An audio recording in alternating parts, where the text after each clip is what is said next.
Make sure to drop a like, subscribe, and click on the notification bell. Also, subscribe to Prophet Google on Patreon. Now let's hurt some feelings and get to this video.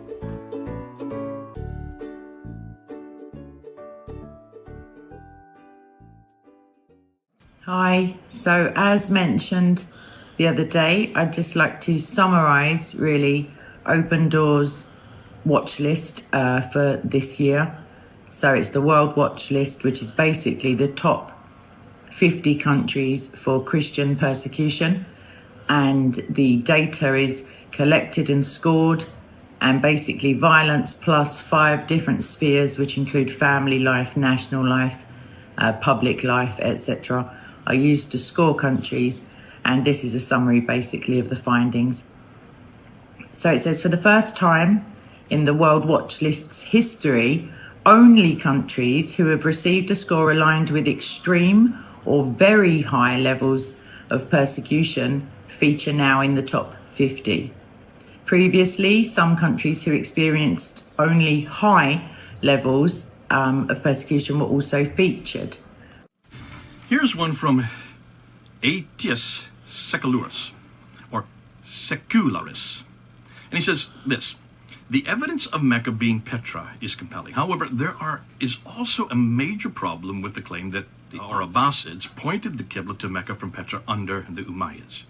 The reason is that Abdul al-Rahman, who is Abdul al-Malik's grandson, moved to Al-Andalus in Spain and also defeated Abbasid attacks in North Africa. The Umayyad dynasty continued until the 11th century. No Abbasid army ever set foot in Al-Andalus. And for those who don't know, Al-Andalus would be Spain. On top of that, Abdul al-Rahman the first and his famous successor Abdul al-Rahman III still made pilgrimages to Mecca and had their Qiblas pointing there.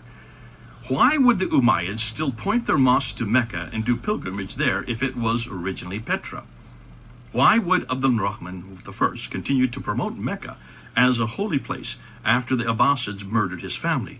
Hello everyone, welcome back to another episode of this fascinating series on Qira'at, as my dear brother Jay Smith called it Qira'atConundrum, and I hope by now you know why he calls it a conundrum, why we call it controversies. It's very obvious that there is so much to the story of the Qira'at than meets the eye, and unfortunately for our Muslim friends, oftentimes they rely on one source of authority that tells them how they ought to believe, and they are left in the dark.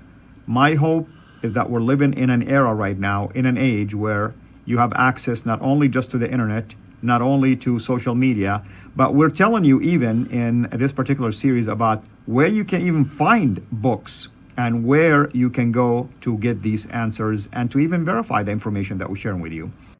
One of the most powerful arguments against Islam comes from one of Muhammad's early scribes. Allah would give a revelation to his messenger Gabriel, then Gabriel would pass the revelation on to Muhammad, then Muhammad would recite the revelation to his followers, and they would try to memorize it. But memorizing it was difficult, so a scribe would write down the revelation. A man named Abdullah ibn Sa'd ibn Abi Sar converted to Islam and became one of Muhammad's scribes. But he eventually left Islam and became an apostate. Why did a man who learned the Quran from Muhammad himself decide to become an ex-Muslim?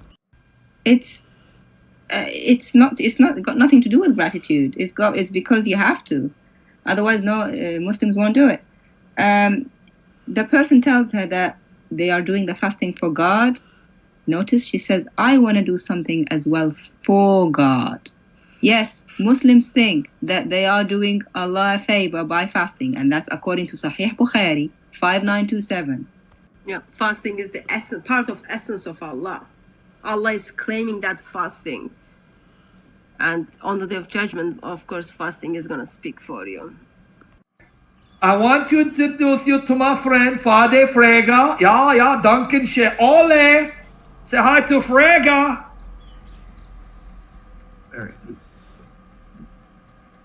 Are we ready now? Okay, the zombie story. What's the zombie story? All right, I may have to do a part 2, we'll see. The zombie story. Matthew 27, 52 to 53. Yeah, exactly. That's what happens when you do coffee. Matthew 27, 52 to 53. Now, I think I don't have anyone that posts Bible verses, so I'm going to probably have to do it myself.